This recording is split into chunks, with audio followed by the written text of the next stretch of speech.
Hi there, fifth wheel owners. Today on our 2019 CrossRoads Redwood, we're going to be taking a look at and showing you how to install Kodiak's Disc Brake Kit with 13-inch rotors that are designed for 8,000-pound axles with wheels that have an 8 on 6.5 bolt pattern.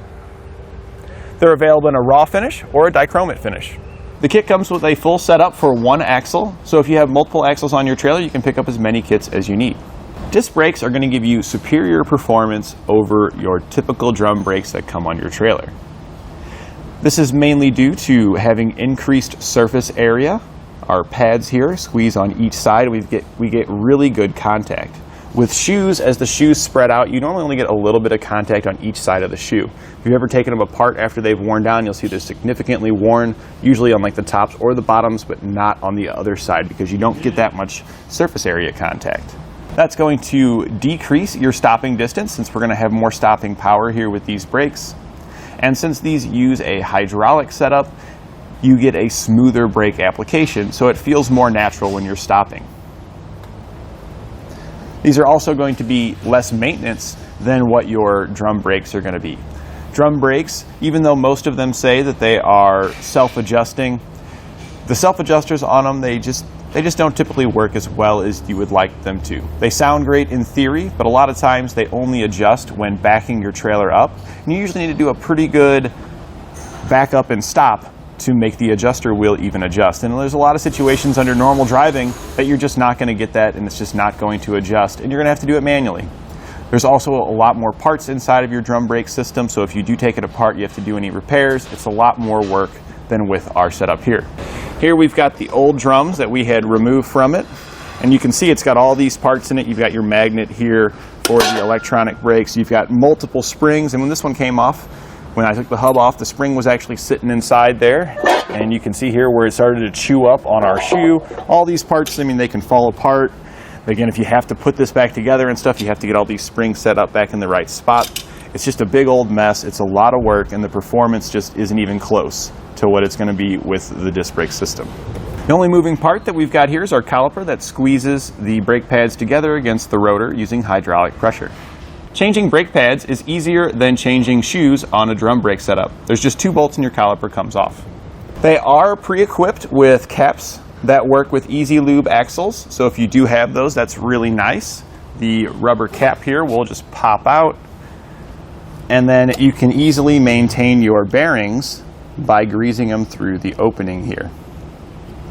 Now, bearings don't come included with your rotors, but we've got various kits available here at Etrailer.com, so you can get the appropriate bearing that's going to match your new rotor as well as the spindle on your axle. The caliper mounting brackets are designed to work with your existing flange, so you can reuse your hardware when you take your old drum brake system off. The brake pads that come included with it are going to be ceramic, so that does help increase the life of the pad. It's going to be stronger than your traditional brake pads. The rotors do come with the races for the bearings pre-installed in them, so you don't have to worry about driving in any races. That's done for you. The bearing kits we have here will just drop right in. And our caliper here does have a very large piston in it, which helps increase the surface area and force pushing against the brake pads, clamping them against our rotor. Here you can see our piston with its 2.5-inch diameter. Our brake caliper as well as our caliper bracket are all E-coated to ensure rust and corrosion doesn't occur on our parts. The bracket is going to be made of a ductile iron, and our calipers are going to be made from a cast iron. The mounting hardware for the caliper is made of a stainless steel, and this is really nice because our caliper does need to slide on these pins here. These bolts don't just hold this solid. The caliper does need to slide on these pins back and forth, and that's how it allows itself to clamp and then loosen and keep our brake pads from dragging on either side of the rotor.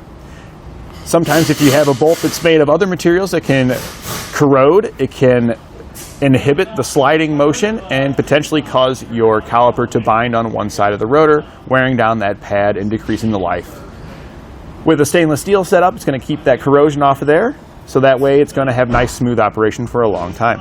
Our rotor is also a cast iron, and you can see its nice machined surface.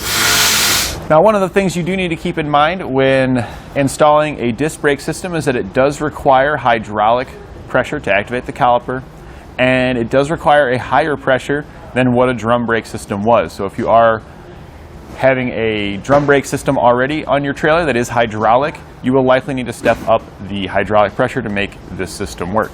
I highly recommend Hydra Star's 1600 PSI actuator for this system, as the minimum requirements for these is 1500 PSI. This kit's designed for an 8,000 pound axle with a number 42 spindle. It has to have 16-inch or larger wheels. The bolt pattern is going to be an 8 on 6.5, so you want to make sure that fits your wheels. It has a brake flange on the back that uses 4 bolts, and that's usually your standard. Our wheel studs here are a 9/16 in diameter, so you do want to keep that in mind as well. You may need to purchase new lug nuts if your old system did not have the same size studs here. Now, the install of swapping over your drums to your disc brake setup here really isn't too bad. We're going to go over that here now. You will need to lift up your trailer. We'll go over safe lifting techniques as well as how to get these assemblies installed. Once you've got your brakes installed, you will need hydraulic lines that go to them to power them up. If you don't have that, you can get those here at Etrailer.com. To begin our installation, we are going to need to remove our wheels. So to do that, you're going to have your vehicle jacked up high enough so the wheels are off the ground. When lifting it, you'll want to make sure you lift it by the frame. And we're going to need to do this on all 4 of our wheels. So you can go ahead and lift the whole thing up, or you could do one side at a time. It's probably easier if you just lift the whole thing up because this is a pretty big job and we're going to need to be underneath. So I'd recommend at each corner on the frame of your trailer, jack it up, and then place jack stands under it to support it where the wheels are off the ground.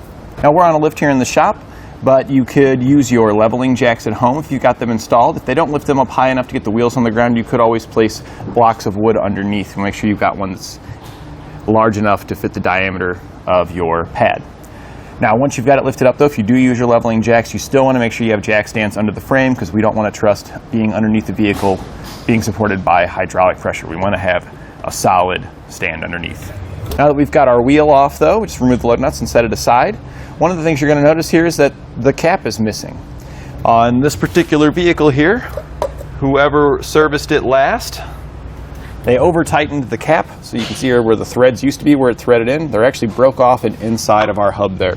So normally you would just take a pair of channel locks or pliers and just undo this. If you've got a socket big enough, you can do that as well, but you just unthread that. Since ours was already broken off, though, we need to get ours out of there. We're just going to use a screwdriver here. These things normally aren't threaded in very tight or anything. You can see it's just going to spin right out of there. So I'm going to get this out of the way because with it being threaded in there, it's likely going to hang up on our bearing when we go to take it out. So we're just going to get it out now. Now, it's no big deal that this one here is broken because we do receive new ones with our brake kit. So we are prepared there. Once you get down here to the outside, it gets a little trickier, but there it goes. It's out of the way, so we can move on now. Once you've got your cap off so you can access what's inside here, we'll need to take out the cotter pin that's holding our nut in place. And you can see the pin here. So we're just going to bend it back upright, and then we can just push that pin out of there. It's going to come out the bottom. One of the things you can do if you're having a difficult time getting this pin out is the nut's usually not very tight. So you can either spin it by hand, or I usually use channel locks just to keep myself from getting dirty. We can just move it a little bit, whichever way we need to move it to relieve some pressure on it to make it easier to get the pin out of there. Once the pin is out, we can then remove the nut. Down below on the floor here, I've got a shop towel laid out so I can set all my stuff on it. This keeps you from getting grease all over the place, and it's also nice to have for setting just your parts and tools and stuff on, not only to keep the mess on here, but since this is pretty much just wheel bearing grease, we can also set our other parts on here, and that'll keep dirt and other debris from getting into our new parts. So what I like to do is to just pull it out slightly, and you can see our bearing starting to walk its way out. Once you've got it pulled out slightly, we can then take a screwdriver in here and start to pop it out some. We can get it a little bit further. Sometimes you get caught up a little bit on the brake shoes inside, but we're looking to just get it out just enough like this so we can keep ourselves from getting dirty. We can stick our screwdriver in there and then just set it down. We can now take our whole assembly off, and it's just going to pull right off. You may have some dragging on your brake shoes. If you have so much dragging that you can't get the thing off, you may need to go in and loosen up the brakes. But in a lot of cases, they're not going to be that tight, and you're just going to be able to slide it off like that. Well, then just set this aside, as we're not going to need anything out of that. Minimize mess. We're going to go ahead and wipe the spindle off here.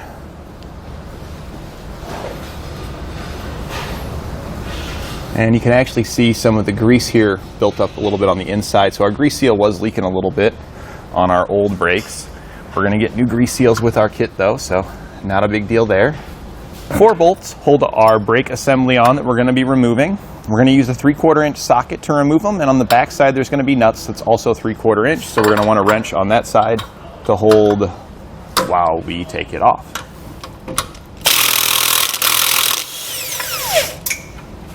You'll want to keep this hardware because we are going to reuse it to attach our new brake components. We're just going to take the rest of these out now.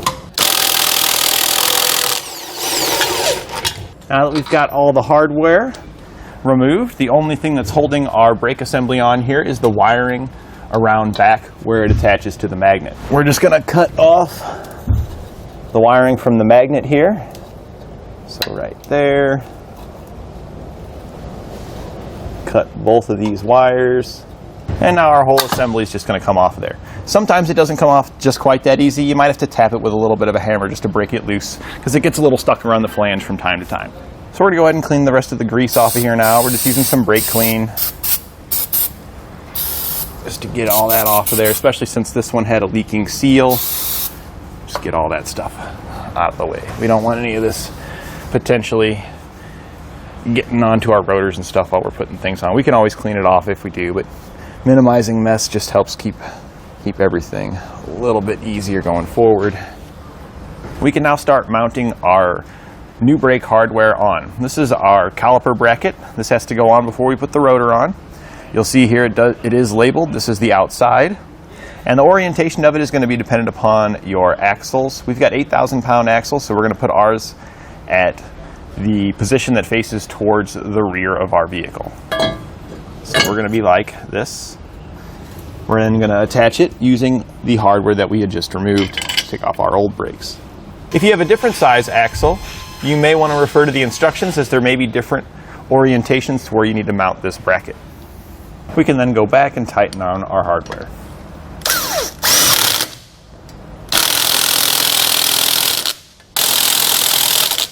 Now before we can put our new disc brake rotor on here, we have to have bearings put in it. And we don't want to reuse our old bearings. The old ones could potentially be damaged. They may not be the right size. You want to make sure you've got the proper bearings to match your components.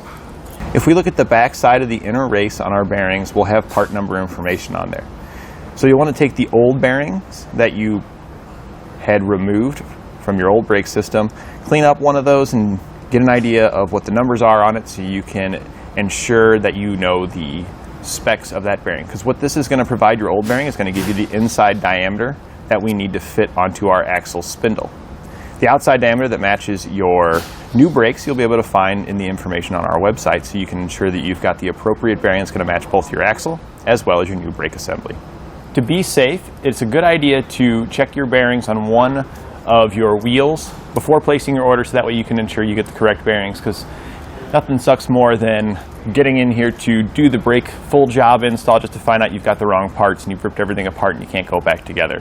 So I do recommend just taking one off, because you can always put that one back together after you take it off, but you can get the proper numbers to ensure you get the proper parts. We'll now need to pack our bearings. We do have bearing packers available here at Etrailer.com, but I'll show you how you can do it by hand. The big thing we need to do is we need to get grease packed all the way inside here until it comes out the other side there. We're going to take our grease and we're going to smush it in all the way around. Some people do get irritated with various chemicals and grease, so if you think you have sensitive skin and you're worried about it, I would recommend wearing a pair of gloves. I haven't noticed any issues with mine, but all people are different, so you'll just need to make sure you're doing what's proper for you. And first I'm just going to start by kind of just getting it around there, because then we're going to be smushing it up inside there. I'm just going to get it started all the way around. And Now, the easiest way to usually do this is to use the palm of your hand. I'm going to put some grease there, and we're just going to smash that grease up inside of it. Just continually smash it. If you need to, you can go a little higher. And we're just going to continue doing this until we get grease all the way around the outside. We don't want to have our bearings run dry ever.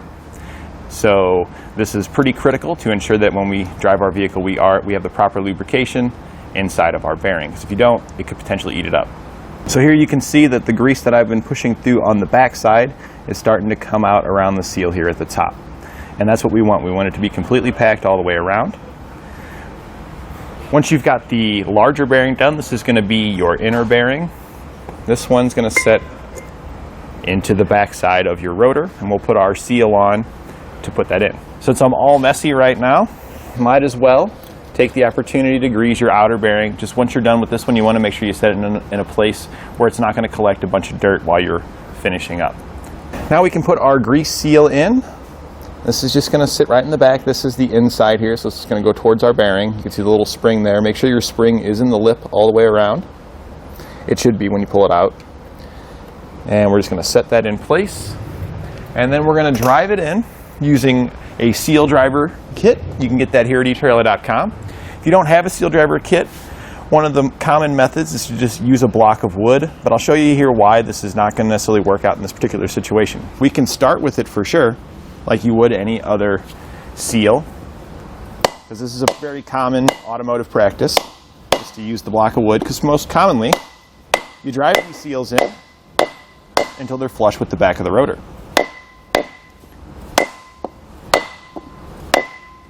But with this particular Kodiak kit, one of the things you're going to notice here is that it's chamfered, and our seal's actually not driven all the way in yet. I know most of the time it's till it's flush, but I'm telling you that this is going to have your seal be out just a little bit, and it's not going to ride where you would think it would on the inner seal where it goes on the spindle. And it's also not driven all the way in, so it could potentially work itself out because we don't have as much surface area as possible holding the seal in. We can then take a seal driver, and this is our shop's kit, so it's a little bit different than what we have online, but it works very similarly.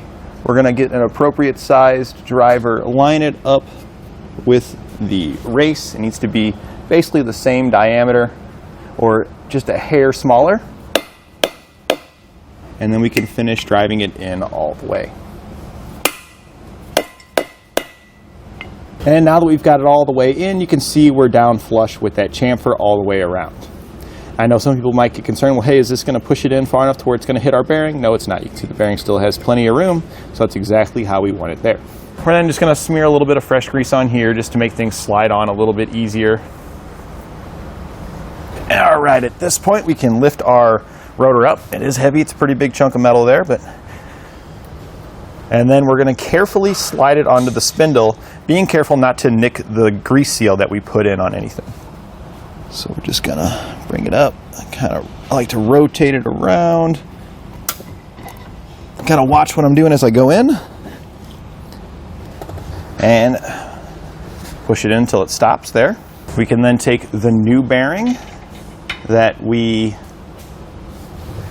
already greased and slide that into place. Sometimes these can be a little tricky. That's why we greased it up first to try to make things a little bit easier, but every now and then they just like to get stuck when they're cocked just a little bit.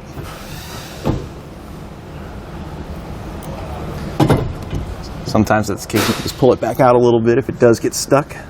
Once you've got the bearing slid in, we can take the old washer that we had. We're just going to wipe the grease off of that. Now the grease that we did use, we used red wheel bearing grease, which we have available here at Etrailer.com if you need some. We chose red because that's what the old grease was. I know it kind of looks black, that's just because it's dirty. It was actually red once you kind of get down inside of it. So it's best to match the type that you had in there before. We'll then slide the washer on and follow it up with the nut that we had removed as well. We're going to just wipe off some of that old grease and dirt, just get that out of there. You don't need to get 100% of the old grease out of there, it's not really necessary, but we just want to get kind of the bulk off of it. And then we're just going to tighten this back on here. And we're just using that same pair of channel locks again to tighten it down. This is where we need to set the pressure on the bearings. So one of the things I like to do first to ensure the bearings are fully seated is tighten it as tight as I can get. So we're turning the nut and we're turning the rotor at the same time, and you're going to feel the rotor get tight as you do this. Again, we're just trying to make sure we got the bearings fully seated. Once you've got it nice and snug like that, really hard to turn. We don't want to leave it that way. We'll burn our bearings up, but we know they're fully seated now. Once we've got it fully tightened, we're then just going to back the nut off to where it's loose, and we're going to come back until we just feel just a little bit of resistance there, right there. That's about where we start to feel a little pressure. Now we'll see our little hole there. That's where our cotter pin's going to go back in. Since it's very close to this slot, we're just going to give it just a smidge like that, and then reinsert our cotter pin. Again, this is going to probably need just a little bit of adjustment on the nut to get her to go where we need it to go. There we go. So it comes out the other side. Make sure we go all the way down with it. There we go. We got it all the way down. We'll take the other end and bend it back up like it was before. Now we can finish greasing these up. We have our grease fitting for our Easy Lube axles, and this kit's designed for our Easy Lube as it's got a cap with an opening. So we could put this on and open that up there, but I like to do this first. That's the little rubber that lets you access this. It's really more for maintenance in the future. If you don't have Easy Lube axles, you would have wanted to ensure that this was filled with grease before putting it on. So we're just gonna start filling her up now with grease until we see grease squish out of our outer bearing. This can take quite a bit sometimes, depending on the spindle and rotor combination and how much space is in there to fill up. And it's just starting to ooze out now. We can see it's oozed out all the way around. So we are done filling this one up. We can then go ahead and put the cap on, seal this grease up so we're not making a mess when we go to put our caliper on here in a minute.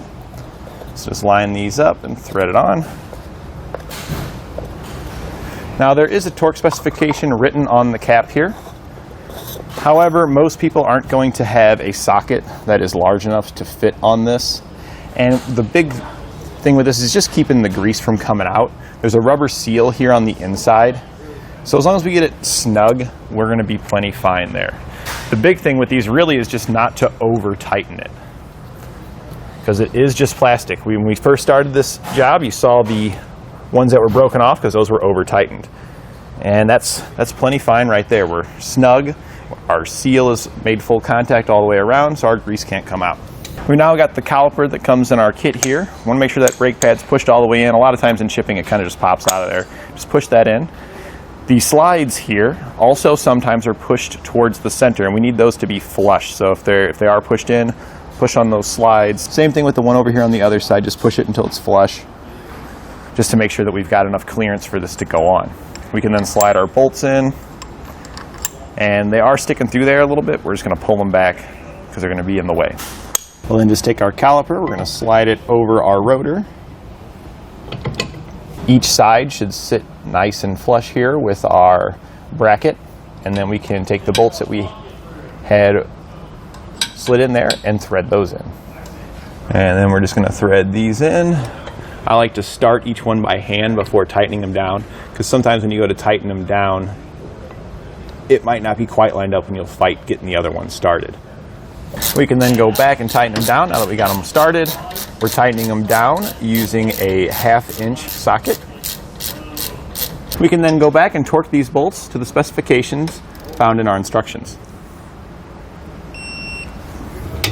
We can now repeat this same process for the remaining hubs that we have. And once you've got those on, the nut where we put that cotter pin in and everything, that when we loosened it and tightened it back up, That, for the most part, gets you set where you want, but it's a good idea after you've got all of them done, you can throw a wheel on here real quick and just see if you've got any play in the wheel. If you've got a lot of play, you may need to go a little bit tighter. Just a tiny little smidgen of play is okay, but only just a little tiny bit. We don't want to over tighten it though to the point where it's too tight and this is hard to spin. That's going to remove any play, but again, this has to be loose enough to keep our bearings from burning up. So just a smidgen of play to no play is right where you want to be. If you're concerned that you maybe got it too tight, loosen it up a little bit till you feel that play, and then just go back up till you can get that cotter pin lined up. Now we've got these assemblies installed, you just got to hook up your brake lines, your hoses, and then bleed the brakes. If you're replacing an existing set, you've already got that done, and you just hook them up and bleed them.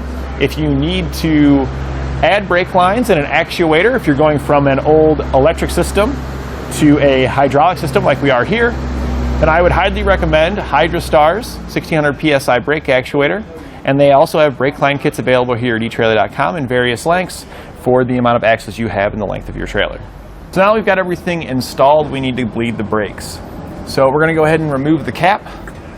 Just go ahead and take it off and fill it up with .3 or .4 brake fluid. We're going to be using .3, but .4 will also work, and you can get it at your local automotive store. We'll then want to fill up our reservoir, and then we can begin bleeding the brakes. You will likely need an assistant when bleeding the brakes due to the length of the trailer. You kind of can't be at both ends at the same time. We're now back at the passenger rear brake caliper. You want to start at the caliper that's furthest from your actuator. Ours is mounted pretty close to the center, but since we routed the lines down the driver's side, that makes this one the furthest distance away. We're then going to bleed this one and progressively get closer to the actuator, going in the order of furthest to closest, bleeding them. We got ahead and take a... Now you don't have to use a little hose like this, but it can help minimize the mess, as this is going to shoot out of here with some pretty good pressure, and you're going to have a lot of cleanup. Brake fluid's very destructive on paint and other surfaces like that, so you really want to try to minimize getting it on things. If you do get it on something, just make sure you clean it up right away. So we're going to poke this hose on it and go down to our catch tray down here. And when I loosen the bleeder screw here with my 5/16 wrench, I'm going to have the assistant pull the pin to start pumping the fluid. The assistant also needs to keep an eye on the fluid level, because if the system goes dry, you have to start all the way over. So you need to make sure he keeps that topped up while you're doing this. So I'm going to go ahead and open it up. Go ahead and pull the pin. Go ahead. You can see it shooting out. We're going to go ahead and stop it. This already looks pretty good. We did gravity bleed it. We're going to close it up.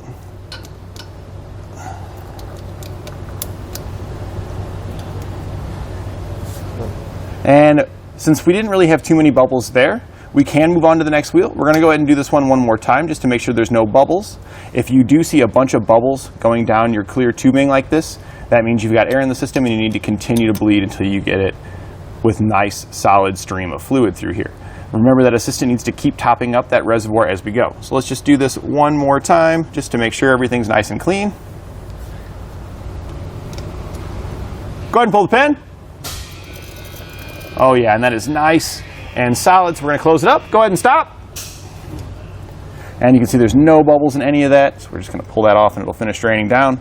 We're now just going to move on to the next one that's furthest away. Repeat that process at each one until they all come back with nice solid stream of fluid. Once you finish bleeding, you can then reinstall the cap. You don't want the cap on it when you're bleeding, as the little rubber seal here can actually get pulled out and it could potentially damage it. So now that we've finished the bleeding process, we're going to put that back on, and then we're going to activate the brakes and check to make sure we have no leaks in our system. To check for leaks, I'm just going to pull the breakaway pin, and then I'm going to check every fitting to make sure that there's no fluid coming from them. You want to check each one very thoroughly, because sometimes it can be leaking out very slowly, so I like to actually just touch them and see if I get anything on my finger. We want to make sure we check all the ones here at the brake calipers, nice and dry, as well as all the unions and fittings that we have here. Everything is coming back nice and dry, so we know we've got no leaks in our system. You can reinsert the pin now to stop the actuator. We just needed that actuator running to keep everything pressurized to make sure this could handle a fully loaded hydraulic system. And that completes our look at Kodiak's Disc Brake Kit on our 2019 CrossRoads Redwood.